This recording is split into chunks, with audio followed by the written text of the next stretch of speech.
Hopefully everyone is doing well. Today's target is to solve question number 7.13 और actually इसका जो starting एक line सिर्फ लिखी हुई है लास्ट पेज के ऊपर, तो इसलिए मैंने हैंड रिटन 7.13 लिखा हुआ है। बहरहाल उसका ओवर व्यू करने के लिए आपको हेडिंग की ज़रूरत है।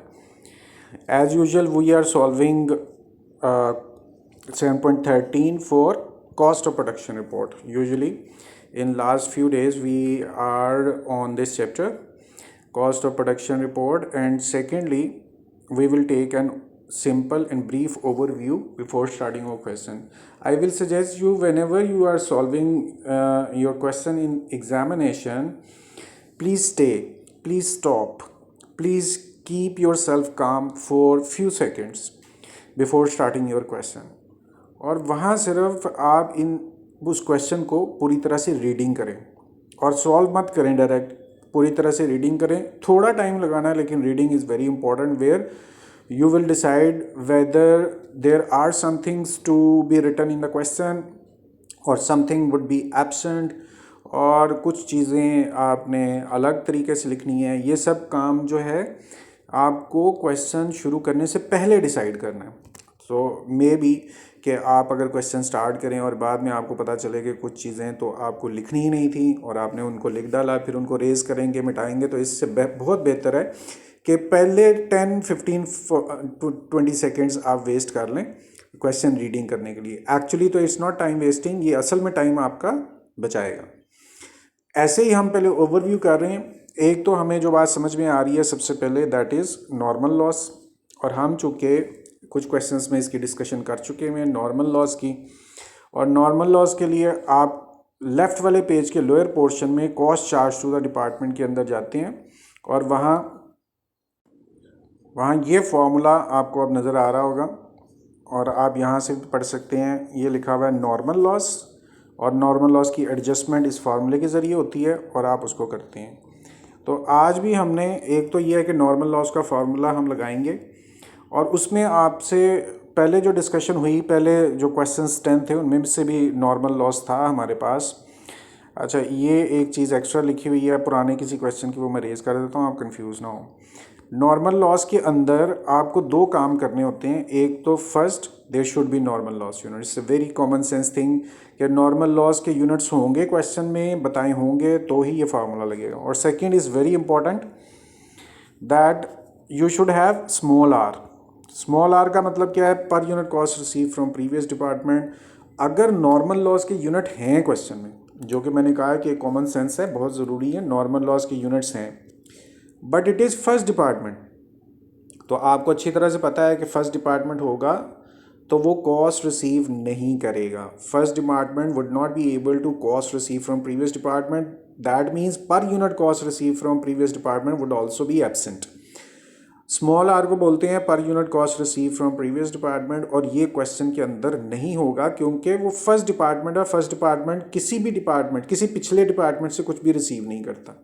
आपने दोनों बातें फॉलो की हैं, ये दोनों का होना बहुत ज़रूरी है। नॉर्मल लॉस के यूनिट्स भी हों क्वेश्चन में और वो हो भी सेकेंड डिपार्टमेंट, तब ये फार्मूला अडॉप्ट होता है। अब उसके लिए आप ये क्वेश्चन के ओवरव्यू में आएँ। यहाँ पर जो सेकेंड चीज़ उसने खुद मेंशन की हुई है, that is it's a second department. The good thing is अब हमारे फॉर्मूले में जो रिक्वायरमेंट है वो पूरी हो रही है। नॉर्मल लॉस भी उसने मेंशन किया हुआ है और प्लस ये सेकंड डिपार्टमेंट है, तो पर unit cost receive from previous department भी होगी क्वेश्चन के अंदर। इट मीन्स कि हम लेफ़्ट वाले पेज पर ये cost charge to the department के अंदर जो नॉर्मल लॉस का फार्मूला है आज लगेगा, और उसकी कैलकुलेशन करके आप सिर्फ पर यूनिट कॉस्ट में लिख देंगे। ओके, अब उससे आगे एक और चीज़ लिखी हुई है जहाँ पर कंप्लीटेड यूनिट्स ऑन हैंड। अच्छा, मैंने आपको स्टार्ट में कहा कि 15-20 सेकंड लगेंगे ओवरव्यू करने के लिए। टीचर को नहीं लगते, टीचर तो समझा रहा है और हर चीज़ को डिटेल के साथ डिस्कस कर रहा है, तो उसको ज़्यादा टाइम लगेगा। आपने ओवरव्यू करते हुए 15-20 सेकंड में आपको समझ में आ जाएगी। अगर आपकी अच्छी प्रिपरेशन है, अच्छी प्रैक्टिस है, तो आपको ज़्यादा टाइम नहीं लगेगा। मुझे तो इस वक्त आपको समझाने के लिए टाइम लग रहा है। कंप्लीटेड यूनिट्स ऑन हैंड का क्या मतलब है कि some time it happens it's a second department, and second department is responsible to complete the units in time, and other responsibility is to transfer those completed units to the next department. जो second department है इसकी पहली responsibility तो ये होती है कि वो अपने यूनिट्स कंप्लीट करे, दूसरी रिस्पॉन्सिबिलिटी होती है कि कंप्लीट करके इसको नेक्स्ट डिपार्टमेंट में पहुंचाए। लेकिन सम टाइम इट हैपन्स कि ड्यू टू एनी रीज़न उस जो नेक्स्ट डिपार्टमेंट है वो क्लोज हो गया, जो ये वाला डिपार्टमेंट है उसका बंदा बीमार हो गया, यहाँ पे लॉक है और अभी लॉक खोलने के लिए जो गार्ड है वो छुट्टी पर है। तो there are so many reason कि आपने अपने कंप्लीटेड यूनिट्स जो डिपार्टमेंट जिस डिपार्टमेंट का हम क्वेश्चन सॉल्व कर रहे हैं वो उन्होंने कंप्लीट तो कर लिए, but due to any reason those units are not transferred to the next department. तो वो आपके अपने यहाँ पास ही पड़े हुए हैं। बहरहाल इस चीज़ को भी आप फॉलो करेंगे, जब अपने पास यूनिट्स पड़े हों और वो हों भी कंप्लीटेड तो फिर उन्हें क्या कंसिडर किया जाए, इस प्रोसेस को हम देखेंगे। अब इसके नीचे जो लाइन लगी हुई है वो सिर्फ उस कंसर्न यानी कि जो उसका नाम है उसके बारे में बात हो रही, इसके अलावा कोई चीज़ डिस्कशन में नहीं आ रही। अब हम रेगुलर अपनी क्वेश्चन की तरफ चलते हैं जहाँ पर ये क्वेश्चन एक्चुअली स्टार्ट हो रहा है और अब हम इसकी सोल्यूशन वाइज रीडिंग को स्टार्ट करते हैं। सबसे पहले लिखा हुआ है department before it's conversion into finish product. अच्छा, ये भी लाइन पीछे से ही गो थ्रू होके आ रही है और इसमें कुछ ज़्यादा मीनिंग्स नहीं है, यहाँ पर चले पढ़ लेते हैं। It's product passes from departments before it's conversion into finish products. तो इसका मतलब है कि वहाँ पर एक से ज़्यादा डिपार्टमेंट हैं और वो एक डिपार्टमेंट से दूसरे डिपार्टमेंट में चीज़ें जाती हैं, तब तक जाती रहती हैं एक से दूसरे डिपार्टमेंट में until unless they become finish products. तो ये भी कॉमन सी बात है कि अगर आपके 3 डिपार्टमेंट्स है कटिंग, फिनिशिंग और पैकिंग, तो ये कटिंग से फिनिशिंग में आता रहेगा, फिनिशिंग से पैकिंग में आता रहेगा और ये प्रोसेस तब तक चलता रहेगा जब तक कि एक प्रोडक्ट 100% तैयार ना हो जाए, यानी फिनिश प्रोडक्ट्स ना हो गए।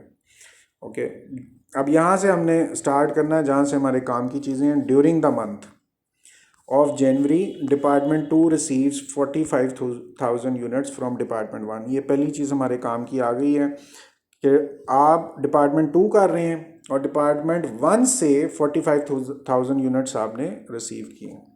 आप अपने परफॉर्मर में क्वांटिटी शेड्यूल में जाएं और वहाँ जो सबसे पहली लाइन है वहाँ देखें स्टार्टेड, रिसीव और ट्रांसफर्ड इन, तीनों चीज़ें लिखी हुई हैं।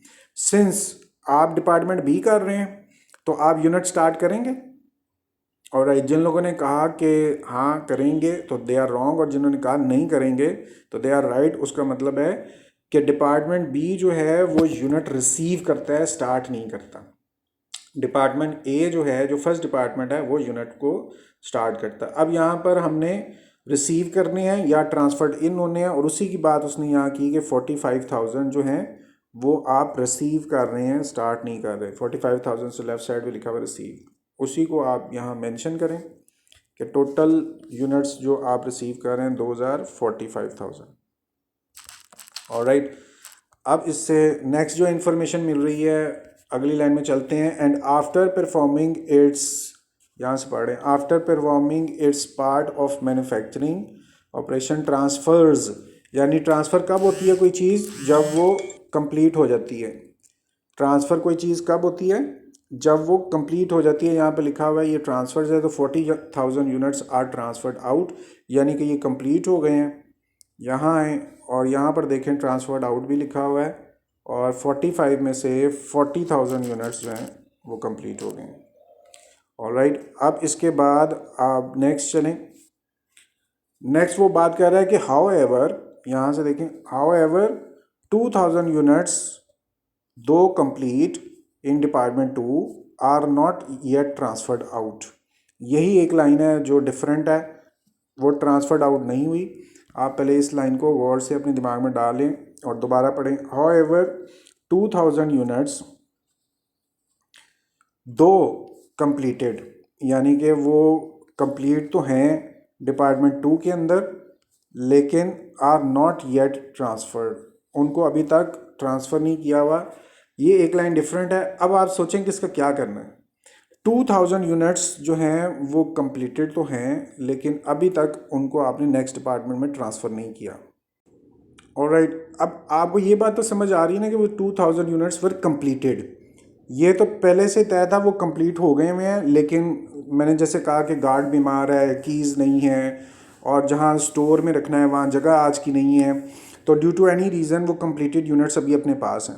तो डजेंट मैटर। आप अब ये काम करेंगे, एक तरीका ये है कि यहीं पे ही आप 40,000 यूनिट्स हैं पहले से, यहाँ गौर से आप देख लीजिएगा कि 40,000 पहले से यूनिट पड़े हुए हैं और 2,000 भी कंप्लीटेड है, 40 भी कंप्लीटेड है, 2,000 भी कंप्लीटेड है, मगर इन हैंड है तो आपने उन्हीं में ही उनको प्लस कर दिया और उसको यहाँ मेंशन कर देते हैं हम कि कुछ यूनिट्स जो थे, यानी कि 40 के प्लस 2 के 2 यूनिट्स थे जो कंप्लीट थे वो 40,000 थे, और जो अभी कंप्लीट थे मगर इन हैंड थे उनको भी आपने कंप्लीटेड ही समझ लिया, इन हैंड मेंशन कर देते हैं हम।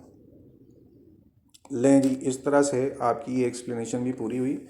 आपने यहाँ पे लिख दिया, थोड़ा सा कॉलम हम और जगह बना देते हैं।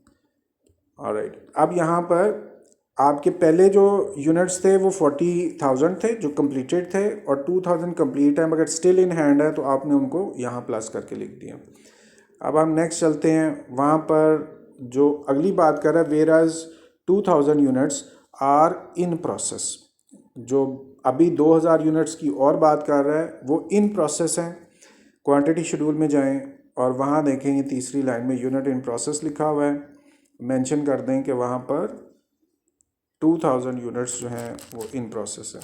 अब आपने क्वांटिटी शेड्यूल की शक्ल देखें, यहाँ पर 45,000 यूनिट्स हैं और यहाँ पे 44,000 यूनिट। इसका मतलब स्टिल अभी कुछ ना कुछ बात मिस है, वो हम देखते रहेंगे क्या करना है। उसके बाद जो नेक्स्ट सिचुएशन शो कर रहा है, कॉस्ट ऑफ डिपार्टमेंट 2, यानी हमारा डिपार्टमेंट 2 ही है, इज़ एज अंडर, और उसमें पहले मेंशन कर रहा है cost receive from department number 1 59,400। इसमें वो क्या डिस्कशन कर रहा है, ये कॉस्ट रिसीव्ड है, और आपको पता है कि cost receive from previous department क्या होती है, कैपिटल आर। लेफ़्ट वाले पेज के कॉस्ट चार्ज में आप जाएं और वहाँ पर ये लिखा हुआ है cost receive from previous department, ये कैपिटल आ रहा है, उसकी जगह यहाँ बनती है, और उसकी अमाउंट है 59,400। वही आप इधर मेंशन कर दें, 59,400 कॉस्ट रिसीव्ड हमारे पास आ गई। अगली कोई इन्फॉर्मेशन चेक करते हैं। नेक्स्ट वो कह रहा है कि ऑलराइट, अब यहाँ पर उसने डायरेक्ट लेबर को और एफओएच को मेंशन किया हुआ है। इसका मतलब ये हुआ कि यहाँ पर इस प्रोसेस में मटेरियल यूज़ नहीं हो रहा। हो सकता है कि जो फर्स्ट डिपार्टमेंट है सारा का सारा मटेरियल वहाँ पे यूज़ हो गया हुआ है, और सेकंड डिपार्टमेंट में मटेरियल का तो कोई काम नहीं है, सिर्फ लेबर उसके ऊपर काम करती है। तो इसलिए आपको सिर्फ 2 चीज़ें ही अवेलेबल हैं, लेबर और एफओएच। लेबर की अमाउंट यहाँ पे 230,208 है। अब देखें इसी कॉस्ट चार्ज में यहाँ लिखना चाहिए था आपको मटेरियल, और मटेरियल नहीं है, उसकी जगह हम 0 डाल देते हैं। लेबर की जो अमाउंट है वो डिस्कस कर रहा है 230,208, 230,208, यही है 230,208। ऑलराइट, तो अब आपने यहाँ एक बात को फॉलो किया है कि मटेरियल आपके पास है ही नहीं, उसकी जगह 0 लगा दिया, लेबर थी उसकी अमाउंट को लिख दी। अब हम एफओएच की अमाउंट को यहाँ पर फॉलो अप करते हैं। तीसरी अमाउंट जो है वो 115, 104, यहाँ देखें पहले लेबर है और फिर एफओएच है। तो लेबर और एफओएच की अमाउंट है 115,104, लिख दें आप 115,104 और मैं 115,104। ऑलराइट, अब यहाँ पर आपने मटेरियल की अमाउंट को लिख दिया, और आपने मटेरियल आपका था ही नहीं, 0 लिख दिया। लेबर आपके पास अमाउंट थी, एफओएच अमाउंट थी, उसको आपने मेंशन कर दिया। ये वाला जो पोर्शन है ये हमारा कंप्लीट हो गया हुआ है। अच्छा, अब क्वांटिटी शेड्यूल की तरफ आएँ तो वहाँ इनकम्प्लीट है, लेकिन आप यहाँ चेक करें कि इसके बाद क्वेश्चन में जो इन्फॉर्मेशन है वो भी ख़त्म हो गई है। जो रिक्वायरमेंट है वो उसने शो करवा दिया है कि CPR बनाओ, और जो रिमेनिंग यूनिट्स हैं उनकी कोई बात ही डिस्कशन में नहीं आई। लेकिन चूंकि हमें अपना क्वांटिटी शेड्यूल पूरा करना है तो कीप इट इन माइंड, अगर वो बताए या ना बताए, ये दोनों साइड आपस में हमेशा इक्वल होनी चाहिए। अब आपके पास मिसिंग फिगर है, और मिसिंग फिगर के लिए मैंने आपको कहा था कि सबसे पहली जो इनकम्प्लीट चीज़ है उसको पिक करना है। हमारे पास यहाँ यूनिट कंप्लीटेड है, कंप्लीट वो फेल्ड है, वर्क इन प्रोसेस फेल्ड है। उसके बाद जो लॉस है उसमें नॉर्मल लॉस एब्सेंट नज़र आ रहा है, यानी यहाँ पे नॉर्मल लॉस ब्लैंक है। तो आप क्या करेंगे, जो रिमेनिंग अमाउंट है, रिमेनिंग मिसिंग फिगर है, वो यहाँ डालेंगे। और कैसे पता चलेगा, टोटल यूनिट थे 45,000, उनमें से 40,000 कंप्लीट और 2,000 कंप्लीट मगर इन हैंड, और उनमें से 2,000 वर्क इन प्रोसेस के अंदर हैं, तो रिमेनिंग यूनिट आपके पास 1,000 रह गए। वो आप उसको एज्यूम कर लेंगे कि वो लॉस्ट हो गए, और पहली एजम्पशन यही है कि वो नॉर्मली लॉस्ट हुए।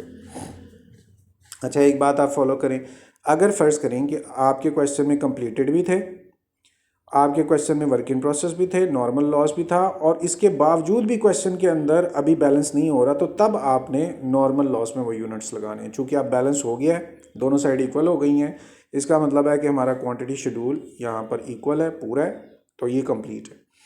अब बारी आती है यहाँ पर इस वाली साइड को पूरा करने के लिए, और यहाँ पर सबसे पहली अमाउंट थी स्मॉल आर, वही नहीं है क्वेश्चन के अंदर, ये पर यूनिट है। और आपको ये बात पता है, किसी की भी पर यूनिट निकालनी हो तो उसकी अमाउंट यानी रुपीज़ को यूनिट्स पे डिवाइड करना होता है, किसी की भी पर यूनिट निकालनी हो। अब चूँकि आपने पर यूनिट निकालनी है कॉस्ट रिसीव की, तो ये कॉस्ट रिसीव रुपीज़ दिए हुए हैं, और इसको डिवाइड किस पे करना है, यूनिट रिसीव पे।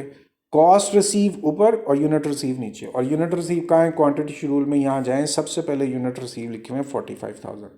तो आप कॉस्ट रिसीव को यूनिट रिसीव पे डिवाइड करेंगे तो पर यूनिट आपके पास आ जाएगी, और उसका जो फॉर्मूला है हम दोबारा लिख भी दे। ये पिछले किसी क्वेश्चन की कुछ एक्सप्लेनेशन थी, वो मैंने ख़त्म की, और अब आपको ये बात समझना है कि स्मॉल आर जो है वो होता है पर यूनिट कॉस्ट रिसीव्ड। ये कैसे निकालते हैं, आपने कॉस्ट रिसीव्ड को डिवाइड करना है यूनिट्स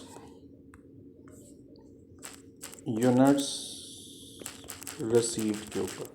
लेकिन सिंपल सी बात है, जिसकी भी पर यूनिट कॉस्ट आपने कैलकुलेट करनी है, इसको पहले हम थोड़ा सेटल करने में, लाइन से बाहर चला गया, जिसकी भी आपने पर यूनिट कॉस्ट कैलकुलेट करनी है उसकी अमाउंट को आप ऊपर रखें। ये देखें, पर यूनिट कॉस्ट हमने कॉस्ट रिसीव पर यूनिट किसकी निकालनी, कॉस्ट रिसीव की, तो कॉस्ट रिसीव ऊपर और यूनिट रिसीव नीचे। पर यूनिट कॉस्ट रिसीव का क्या नाम है, स्मॉल आर, और कॉस्ट रिसीव का क्या नाम है, कैपिटल आर।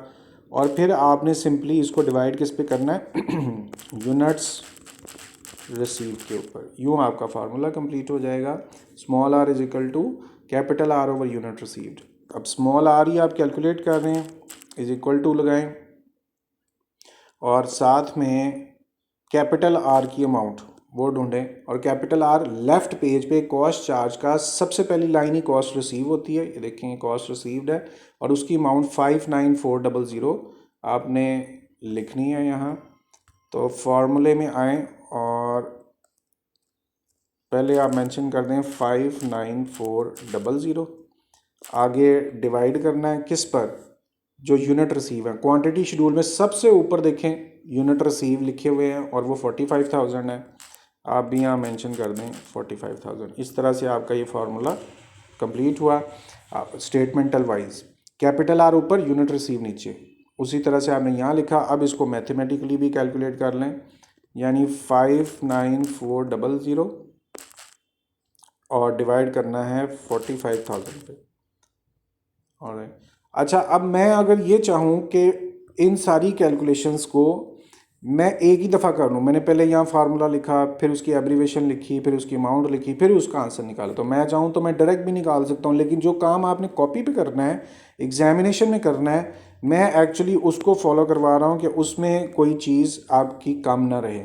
ये आपने पर यूनिट कॉस्ट निकाल ली है, इसको हम हाईलाइट कर देते हैं कि ये स्मॉल आर आपने कैलकुलेट किया है, उसको भी हाईलाइट कर दिया। और इसकी जगह क्या बनती है, लेफ़्ट वाले पेज के कॉस्ट चार्ट डिपार्टमेंट की पहली लाइन के पर यूनिट में आपने इसको मेंशन करना है, और पर यूनिट कॉस्ट आपकी निकली 1.32, वहाँ पर भी मेंशन कर दें। अच्छा, अब अगला काम क्या कर सकते हैं, यहाँ पर अभी small M, small L, small F ये अभी रहता है, इसको तो हम कैलकुलेट करेंगे, लेकिन अब हमारे पास एक ऑप्शन है कि हम नॉर्मल लॉस की एडजस्टमेंट भी इस टाइम कर सकते हैं। पहले तो आप इसका फार्मूला देखें, ये नॉर्मल लॉस की एडजस्टमेंट है, और उसमें सबसे पहले नॉर्मल लॉस के यूनिट्स आपने टेक ओवर करने हैं। और ज़रा बताएंगे नॉर्मल लॉस के यूनिट्स कितने थे, क्वांटिटी शेड्यूल में जाएं, यहाँ पे आपको नज़र आ रहा है नॉर्मल लॉस, और वो 1000 है। मेंशन कर दें 1000। उसके बाद आपने मल्टीप्लाई करना है, यहाँ पर भी मेंशन कर दें मल्टीप्लाई किससे, स्मॉल आर से। लेफ़्ट वाले पोर्शन के कॉस्ट चार्ज में आप जाएं और वहाँ पे जो पहली लाइन आपको नज़र आ रही है वो स्मॉल आर की है और कैपिटल आर की है, वो अब आपने यहाँ फिल करनी है। और स्मॉल आर आपके पास आ रहा है 1.32, तो आप यहाँ लिख दें 1.32। अच्छा जी, ये अभी तक हमने क्या किया, नॉर्मल लॉस के यूनिट को स्मॉल आर से मल्टीप्लाई किया। नॉर्मल लॉस के यूनिट स्मॉल आर यानी पर यूनिट कॉस्ट रिसीव। उसके बाद गुड यूनिट, और गुड यूनिट कौन से होते हैं, जो आपके टोटल यूनिट हैं उनमें से लॉस्ट यूनिट्स आप माइनस कर दें तो गुड यूनिट्स आ जाएंगे। उसका फार्मूला भी नीचे लिखा हुआ है। गुड यूनिट्स कैसे, टोटल यूनिट्स में से लॉस्ट यूनिट्स आपने माइनस करने। अब यहीं से आप चेक करें कि जो जिनसे स्टार्ट किया था काम वो 45,000 यूनिट्स थे, यानी वही आपके पास टोटल यूनिट थे ना जिनसे स्टार्ट किया या जो रिसीव हुए आपको। और उनमें से लॉस्ट देखें, यहाँ नॉर्मल लॉस मेंशन हो रहा है 1000 लिख दें, तो आपके पास जो गुड यूनिट्स आए वो आपको समझ आ गई कि वो 44,000 यूनिट्स हैं जो गुड यूनिट्स हैं। वापस फार्मूले में जाएं, यहाँ अब तक हमने नॉर्मल लॉस के यूनिट्स लिख लिए हैं। दोबारा देखें आप, नॉर्मल लॉस के यूनिट्स हमने लिख लिए हुए हैं, उसको स्मॉल आर से मल्टीप्लाई किया। अब डिवाइड करना था गुड यूनिट से, और गुड यूनिट्स हमने निकाल लिए 44,000। यूँ हमारा स्टेटमेंट वाइज ये फॉर्मूला कंप्लीट हुआ।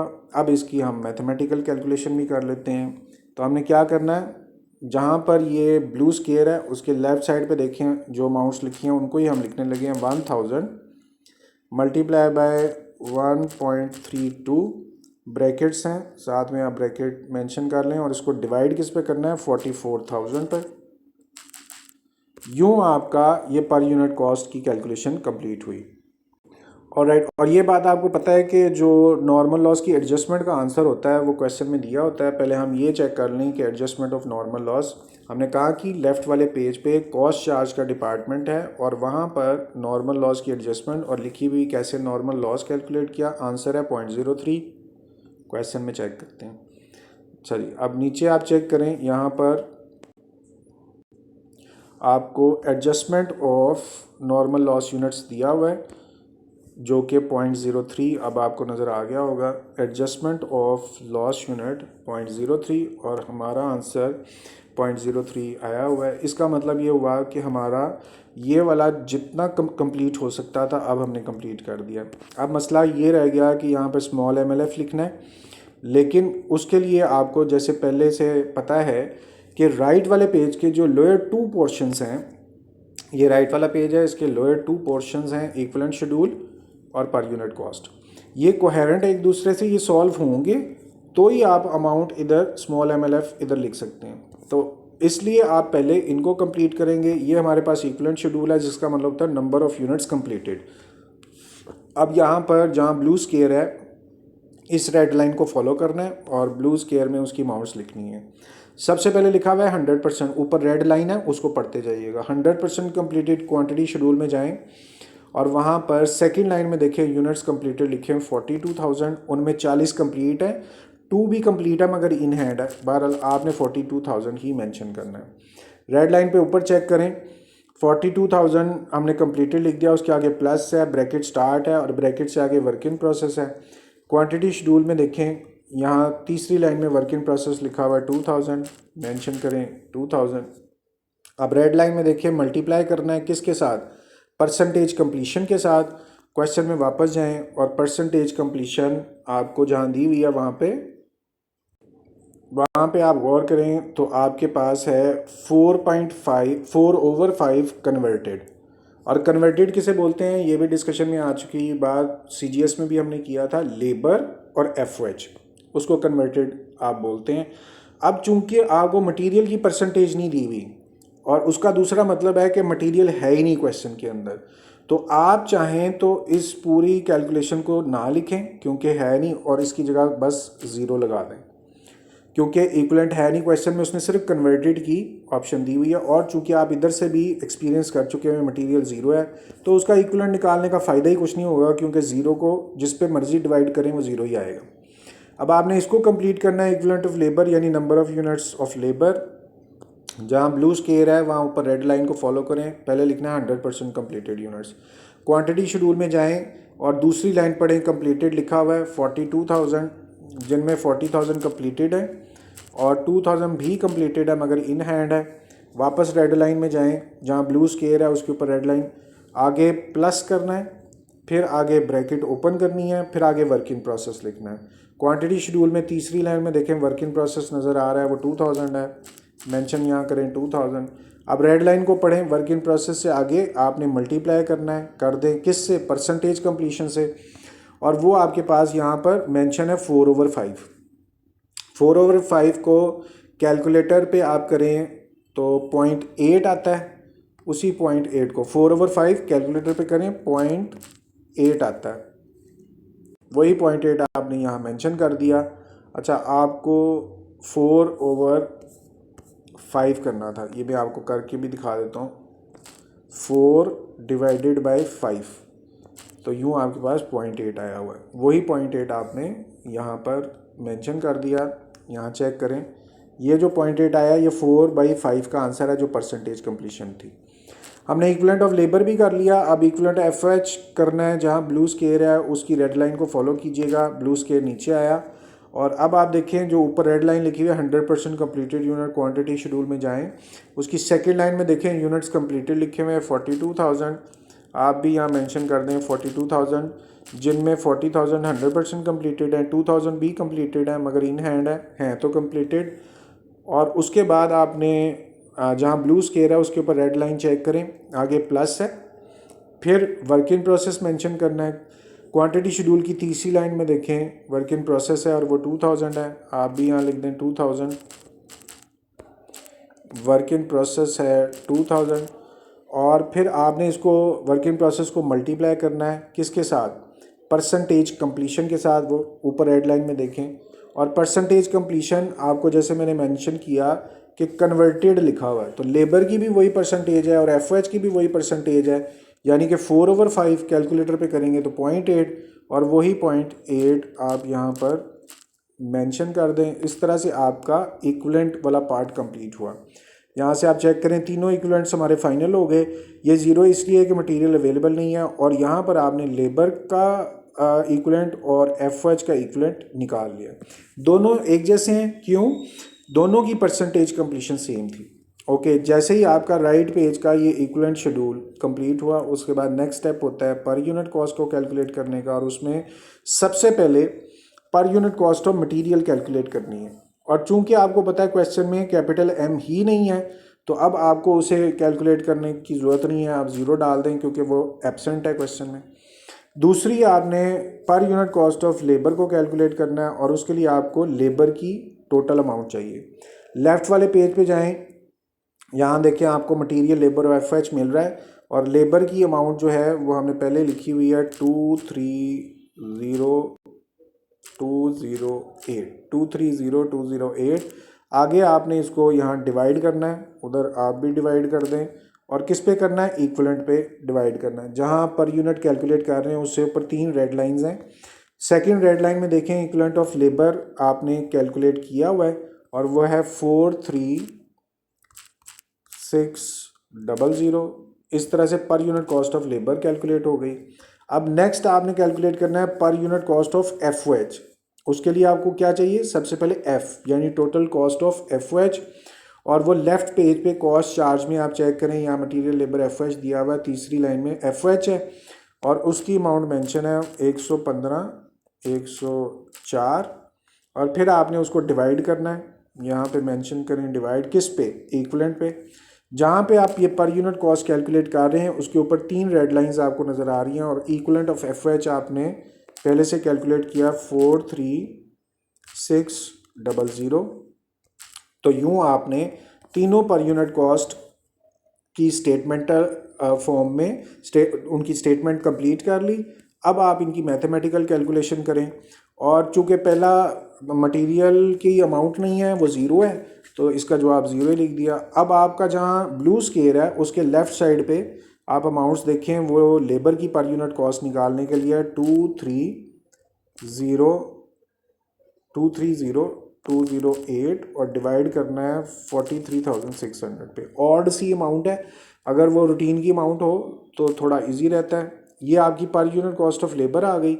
अब जहाँ ब्लू स्केयर है उसके लेफ्ट साइड पे देखें, वो अमाउंट्स हम टैकल करने लगे हैं। वो पर यूनिट कॉस्ट ऑफ FOH है 115,104 और उसको डिवाइड करना है 43,600 पे। अभी 6 पहले लिखा जाने लगा था। तो यूँ आपने पर यूनिट कॉस्ट भी कंप्लीट कर ली। ये मटेरियल की है, ये लेबर की है और ये FOH की पर यूनिट कॉस्ट है। और राइट, अब अगला काम क्या है, आपको पहले से अंदाज़ा होना चाहिए। हमने पर यूनिट कॉस्ट निकाल ली है, तो लेफ़्ट पेज पे आएँ, कॉस्ट चार्ज में आएँ और ये जगह बनी हुई है मटेरियल लेबर FOH की पर यूनिट कॉस्ट निकालने के लिए। और अब यहाँ पर सबसे पहले मटेरियल की पर यूनिट लिखनी थी। चूँकि मटेरियल ज़ीरो है, चाहे उसका इक्विवेलेंट कितना भी हो, बस वो ज़ीरो अमाउंट आ गई, उसी को आपने यहाँ मेंशन कर दिया। नेक्स्ट इधर जो है वो लेबर की टोटल कॉस्ट लिखी हुई है ब्लू स्केयर से लेफ़्ट साइड पे, और ब्लू स्केयर में आपने लेबर की पर यूनिट निकालनी है। राइट पेज पे सबसे लोअर पोर्शन में आपने लेबर की पर यूनिट कॉस्ट निकाल ली हुई है जो कि 5.28 है, वही इधर मेंशन कर दें।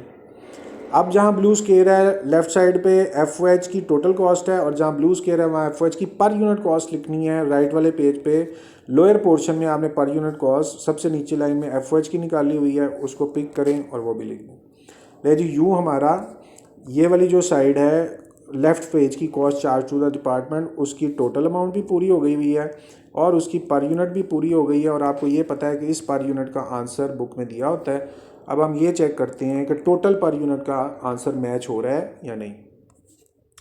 तो अब ये आंसर आप चेक करें, यहाँ पर यूनिट कॉस्ट जो दी हुई है वो 9.27 और हमारी भी 9.27 है। इस तरह से अब थोड़ा सा ओवरव्यू करें आप। क्वांटिटी शेड्यूल बराबर पूरा, कॉस्ट चार्ज भी पूरा, और उसके बाद हमने इसका आंसर भी चेक कर लिया, वो भी पूरा। लेकिन एज़ यूजुअल आपको बता रहा हूँ कि सारा कंप्लीट होने के बावजूद भी क्वेश्चन इनकम्प्लीट है, क्योंकि राइट पेज का पहला पोर्शन अभी तक सारा वेकेंट पड़ा हुआ है। अब हमारा नेक्स्ट टारगेट ये होगा कि हम इस वेकेंट साइड को पूरा करेंगे।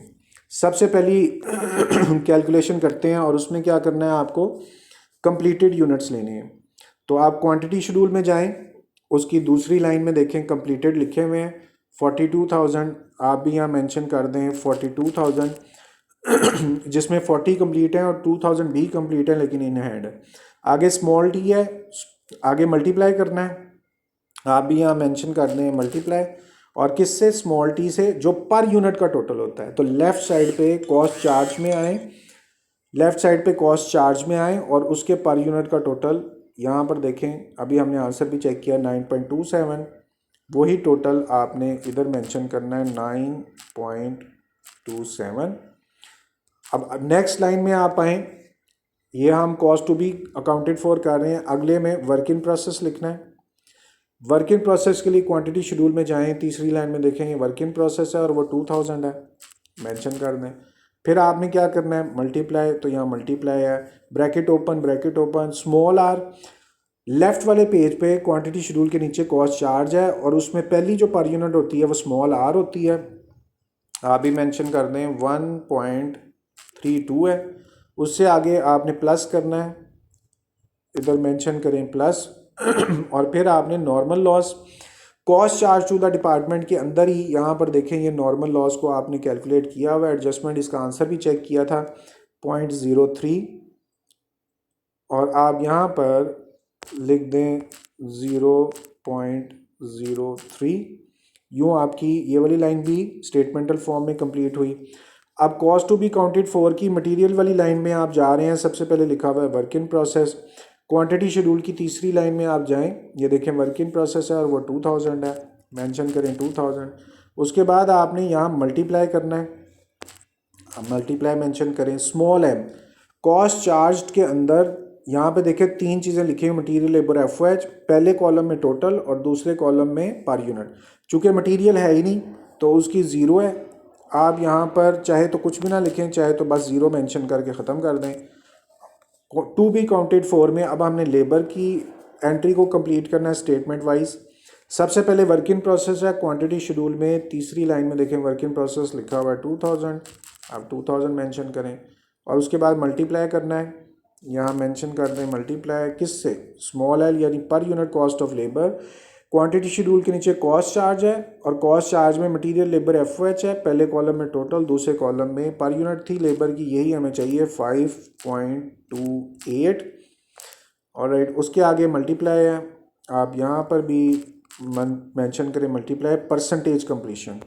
और वो क्वेश्चन में मैंने आपको कहा कि जो लेबर और एफ है दोनों के लिए 4/5 यानी 0.8 है। आप यहाँ पर भी मेंशन कर दें उसको 0.8। ये लेबर कंप्लीट हो गया। अब cost to be accounted for आप कर रहे हैं और उसके अंदर ऑलराइट जी। अब नेक्स्ट लाइन हमारी वर्क इन प्रोसेस एफ के लिए है। सबसे पहले वर्क इन प्रोसेस मेंशन करना है। क्वांटिटी शेड्यूल में जाएं, तीसरी लाइन में देखें, ये वर्क इन प्रोसेस है और वो 2000 है, मेंशन कर दें 2000। फिर आपने क्या करना है, मल्टीप्लाई, यहाँ मेंशन करें मल्टीप्लाई किससे, स्मॉल एफ से। क्वांटिटी शेड्यूल के नीचे कॉस्ट चार्ज है, लेफ़्ट वाले पेज का लोअर पोर्शन है और वहाँ पे देखें तीनों मटेरियल लेबर एफ लिखे हुए हैं और एफ की पर यूनिट कॉस्ट आपको नज़र आ रही है 2.64। मेंशन करें 2.64 और फिर दोबारा से इसको मल्टीप्लाई करना है।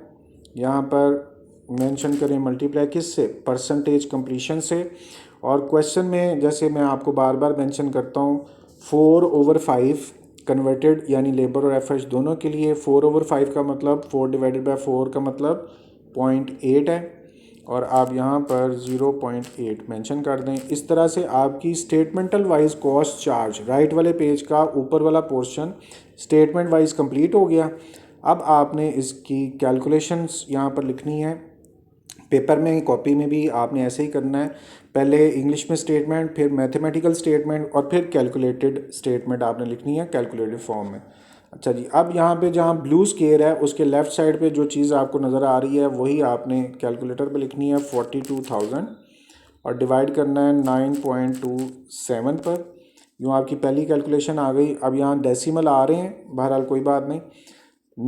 नेक्स्ट आपने जो लिखना है, ये ब्लू स्केयर देखें दूसरी लाइन में, उसके साथ यहाँ पर 2000 है, उसको मल्टीप्लाई करना है, ब्रैकेट ओपन करनी है, 1.32 में प्लस करना है 0.03 को, ब्रैकेट क्लोज करें, कैलकुलेशन ये भी हो गई। अब नेक्स्ट कैलकुलेशन जहाँ ब्लू स्केयर है उसके लेफ़्ट साइड पे देखें वो तो ज़ीरो है, तो ज़ीरो जिससे भी मल्टीप्लाई होगा ज़ीरो आ जाएगा। अब जहाँ ब्लू स्केयर है लेफ़्ट साइड पे देखें 2000 है, मल्टीप्लाई बाय 5.28 है, फिर मल्टीप्लाई बाय 0.8 है, ये लेबर की अमाउंट आ गई। अब एफ की अमाउंट जहाँ ब्लू स्केयर है देखें नीचे, इसके साथ इधर 2000 है, मल्टीप्लाई करना है 2.64 से और मल्टीप्लाई करना है 0.8 से, तो यूँ आपकी नेक्स्ट कैलकुलेशंस भी आ गई।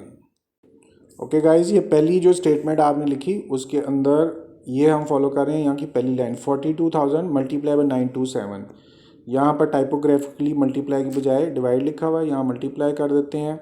अब ये आपकी स्टेटमेंट यहाँ पर कंप्लीट हुई और राइट। और चूँकि ये सम का इधर फार्मूला लगा हुआ था तो इसका सम और ऑटोमेटिकली कंप्लीट हो गया। आपने क्या करना है, ये वाली सारी अमाउंट को सम करके यहाँ पर लिख देना है। और आपको ये भी पता है कि इसका सोल पर्पस क्या होता है कि cost to be counted for as follows, इसका टोटल जो है लेफ़्ट साइड पे कॉस्ट चार्ज के टोटल से मैच होना चाहिए। लेफ़्ट साइड पे ये कॉस्ट चार्ज है और उसका टोटल है 404712 और हमारा जो टोटल है 404712। ओके, ये एग्जैक्ट इक्वल अमाउंट आई है।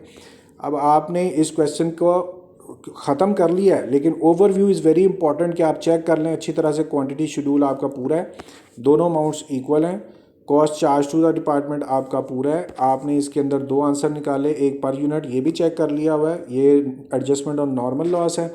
टोटल पर यूनिट 9.27 है, ये आंसर भी आपने चेक कर लिया है। Cost to be accounted for as follow, सारे कॉलम पूरे हैं, स्टेटमेंटल वाइज भी सब चीज़ें पूरी हैं और उसका टोटल भी हमने चेक कर लिया 404, वो मैच हो गया। आपका इक्वलेंट शेड्यूल है जिसमें मटेरियल लेबर एफ के नंबर ऑफ़ यूनिट्स हैं, तीनों निकाले हुए कंप्लीट है। पर यूनिट कॉस्ट तीनों की कैलकुलेटेड फॉर्म में आपने लिखी हुई है। ले जी, आपका क्वेश्चन अब 100% श्योरली कंप्लीट है। Hopefully you people have understood. If there is any query you can message, text और डायरेक्टली कमेंट और you can ask me via call as well. अब हम नेक्स्ट क्वेश्चन के लिए आपसे दोबारा मुलाकात करेंगे, तब तक के लिए इजाज़त दीजिए, अपना ख्याल रखिएगा। Take very good care of yourself. Thank you very much. अल्लाह हाफिज़।